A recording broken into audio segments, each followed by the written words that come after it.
ओम शांति। आत्मा का भोजन राजयोग के महत्वपूर्ण प्रश्नों की सीरीज में हम पार्ट 5 तक पहुंच गए हैं। आज के क्लास के मुख्य विषय है भगवान का नाम, मुरली। भगवान की पढ़ाई सब एक समान नहीं पढ़ते, दिव्य स्टूडेंट्स के लक्षण, राजयोग की पढ़ाई का महत्व, अच्छे पुरुषार्थी के लक्षण और भागवत। अगर आपने पिछले पार्ट्स नहीं सुने हैं तो प्लेलिस्ट के लिंक हमने डिस्क्रिप्शन बॉक्स में रखी हुई है। आप चाहे तो पहले 4 पार्ट्स सुन सकते हैं। इसके अतिरिक्त अगर आपके कोई प्रश्न हैं तो आप हमें पूछ सकते हैं। और राजयोग पर 7 दिन का आध्यात्मिक कोर्स अगर आप करना चाहते हैं तो आप हमें संपर्क कर सकते हैं। फ़ोन नंबर स्क्रीन पे है और डिस्क्रिप्शन बॉक्स में भी रहेगा। कोई भी आत्मा बिना कोई बैकग्राउंड के, निःशुल्क, बिना चार्ज के इसमें भाग ले सकती हैं। तो चलिए आज के परमपिता परमात्मा के दिव्य महावाक्य सुनते हैं। परमपिता परमात्मा निराकार है, उनका नाम है शिव शंकर भोलेनाथ। आत्मा का नाम तो एक ही चलता है, दूसरा नहीं पड़ता है। आत्मा जब शरीर बदलती है तो नाम भी बदल जाता है।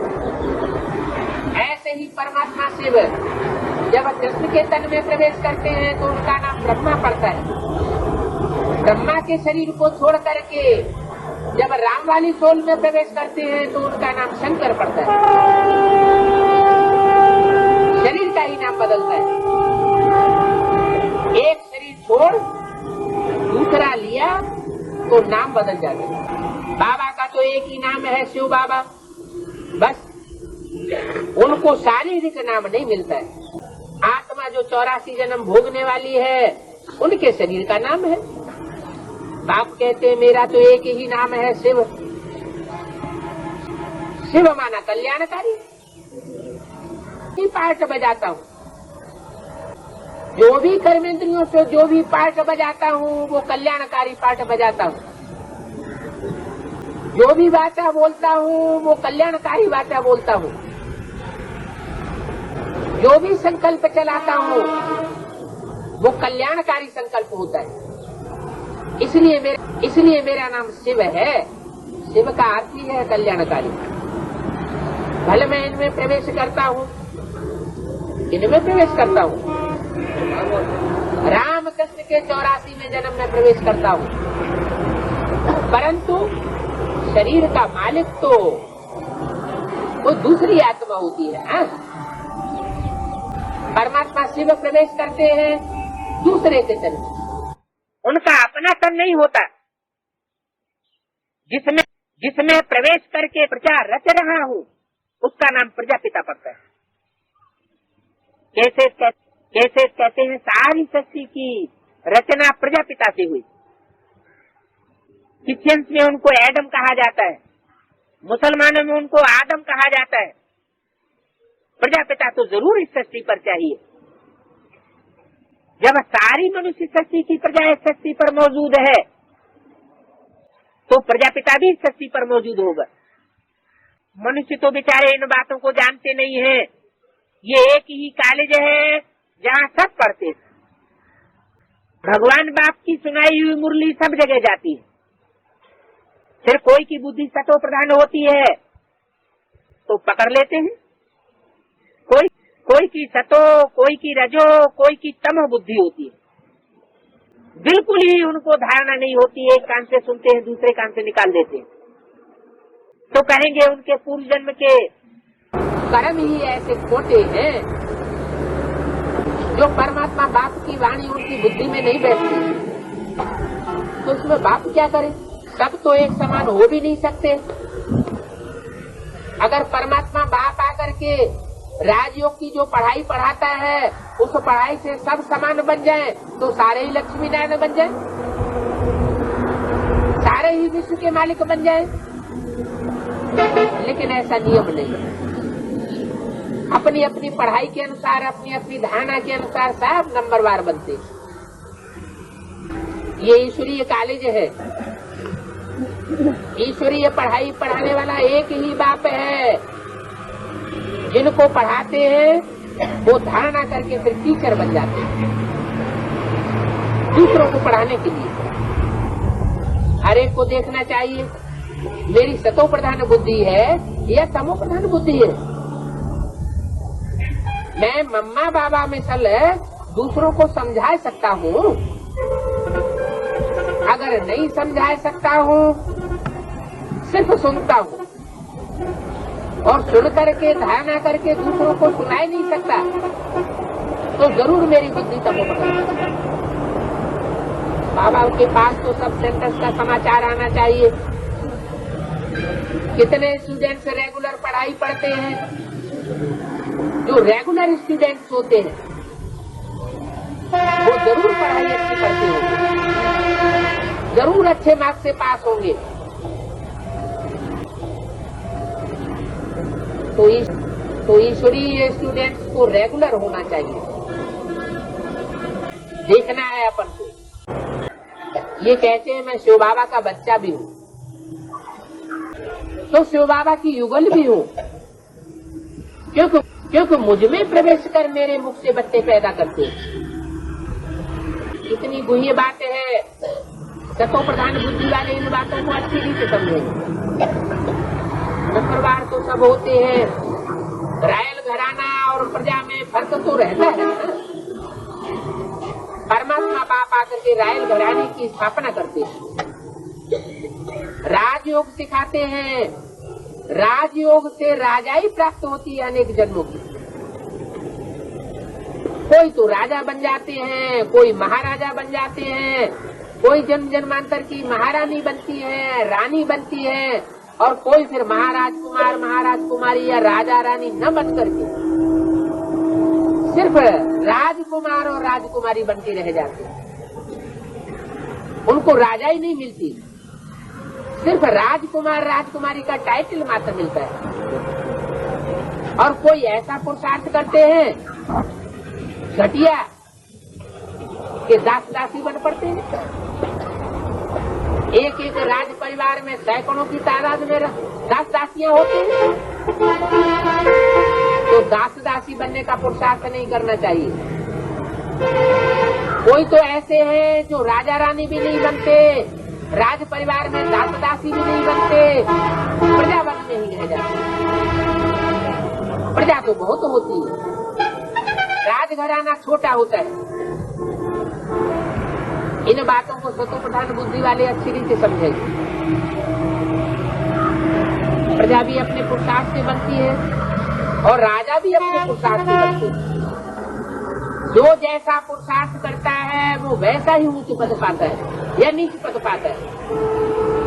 बाप कहते हैं तुम अच्छा पढ़ेंगे तो ऊंच पद पाओगे। कहते भी हैं पढ़ेंगे लिखेंगे तो बनेंगे नवाब, और रुलेंगे पिलेंगे तो होंगे खराब। अच्छा पढ़ेंगे तो ऊंच पद पावेंगे। बारिश जो बनेंगे वो तो अंदर रायल घराने में ही आवेंगे, उनको कहा जाएगा बाप का वारिस। वारिसदार तो जरूर राजाई का वर्षा पावेंगे। आप कहते हैं आप पूरा पुरुषार्थ करो, मैं तो आया ही हूँ राजाई देने के लिए। अब तुम राजाई न ले पाओ तो ये तुम्हारे पुरुषार्थ की घटियापना है। तो पुरुषार्थ अच्छा करना है, हम माता पिता से स्वर्ग की बादशाही का वर्षा लेंगे, नहीं तो हम क्षत्रिय बन पड़ेंगे, वैश्य बन पड़ेंगे, शूद्र बन पड़ेंगे। शूद्र होते हैं कलयुग में, वैश्य होते हैं द्वापर युग में, 14 कला संपूर्ण क्षत्रिय होते हैं त्रेता में, और 16 कला संपूर्ण होते हैं देवताएं सतयुग में। देवताएं सतयुग में आकर जन्म लेते हैं। क्षत्रिय धर्म के जो पक्के होंगे वो त्रेता में आके जन्म लेंगे, परम धाम से नीचे उतरेंगे। जो वैश्यवाणी की दूसरे धर्मों में कन्वर्ट होने वाली आत्माएं होंगी वो द्वापर में आवेंगी। और जो सबसे भ्रष्ट कर्म करने वाले आसुर होते हैं, शूद्र, वो कलयुग में आकर के जन्म लेते हैं। इसलिए गीता में लिखा हुआ है, मूढ़ा जन्मनि जन्मनि।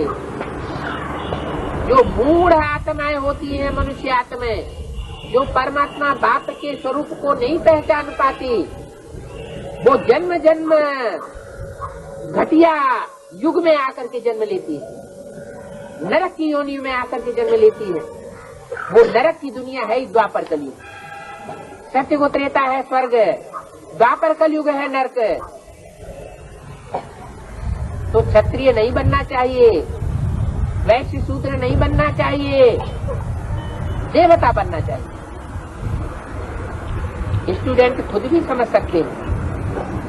उन स्कूलों में तो कोई नापास हो जाते हैं तो उनको फिर पढ़ना पड़ता है, दोबारा पढ़ाई पढ़ते हैं और फिर पास हो जाते हैं। ये तो एक ही पढ़ाई है और एक ही बार परमात्मा बाप आकर के पढ़ाते हैं और एक ही बार इसका फाइनल रिजल्ट निकलता है। जो देवता बनने होते हैं वो देवता बन जाते हैं, जिनको क्षत्रिय बनना होगा वो क्षत्रिय बन जाएंगे, थर्ड क्लास वैश्य बनना होगा तो वैश्य बन जाएंगे, शूद्र कुल में आकर कलयुग में जन्म लेना होगा तो शूद्र बन जाएंगे।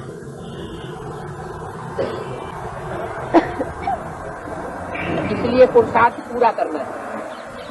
बहुतों को आप समान बनाना, ये है ऊंचे से ऊंची सेवा। खुद ज्ञान लिया है तो दूसरों को भी ज्ञान सुनाना है। दुखी मनुष्य को सदा सुखी बनाना है। और कोई बात से कभी मनुष्य सुखी नहीं हुए। ये एक ईश्वरीय ज्ञान ही है जिसको सुनने और सुनाने से मनुष्य दुखी से सुखी बन जाते हैं। अपना तो धंधा ही है ठहरा।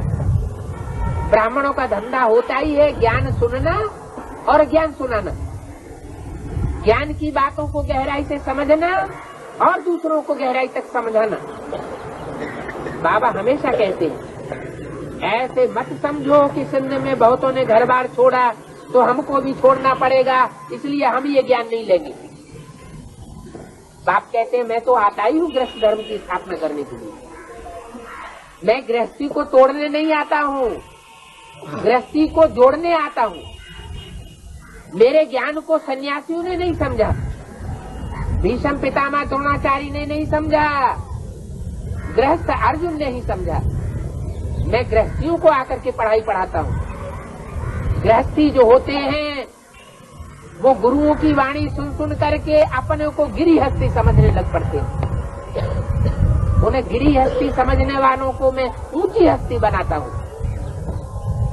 इसलिए गृहस्थ धर्म सबसे ऊंचा है, बशर्ते परमात्मा बाप भगवान की मत पर चलने वाला हो।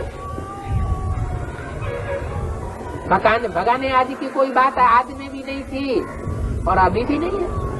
न कृष्ण ने 16,108 गोपियां भगाई। ये तो ज्ञान सुनाते हैं। ज्ञान की ऐसी तीव्रता बुद्धि में बैठती है कि इस दुनिया, दुखदायी दुनिया को आत्मा छोड़ करके परमात्मा बाप की तरफ भागती। ये दुनिया भी भगाने के मिशन कोई बात नहीं है। ये तो ड्रामा में ढूंढ है। मनुष्य आत्मा जब ज्ञान सुनती है तो परमात्मा के पीछे भागती। ज्ञान को धारण करने के लिए, ज्ञान को सुनने के लिए, गुह्यता को समझने के लिए, उस भागने के कर्म को शास्त्र में नाम दे दिया है भागवत। भागवत सुनाई जाती है तो बड़े प्यार से सैकड़ों हजारों की तादाद में इकट्ठे होकर के सुनते हैं। अगर गीता का ज्ञान सुनाया जाएगा तो बहुत थोड़े लोग सुनने वाले होंगे। ये है कहाँ की बात। जब परमात्मा बाप आते हैं, गीता ज्ञान मुरली सुनाते हैं तो बहुत थोड़ी आत्माएं आकर्षित होती हैं और सुनती हैं, समझती हैं। लेकिन जब उस ज्ञान को समझने वाली 16,000 गोपियां जो उस ज्ञान की गहराई में जाकर के उसके मर्म को समझ करके परमात्मा बाप के पीछे भागती है तो सारी दुनिया उस भागवत को सुनती है। तो ये सब ड्रामा में लूद है। भगवान कोई भगा करके बुरा काम थोड़े ही करेंगे। ये तो झूठे कलंक लगाए हैं देवताओं के ऊपर और भगवान के ऊपर।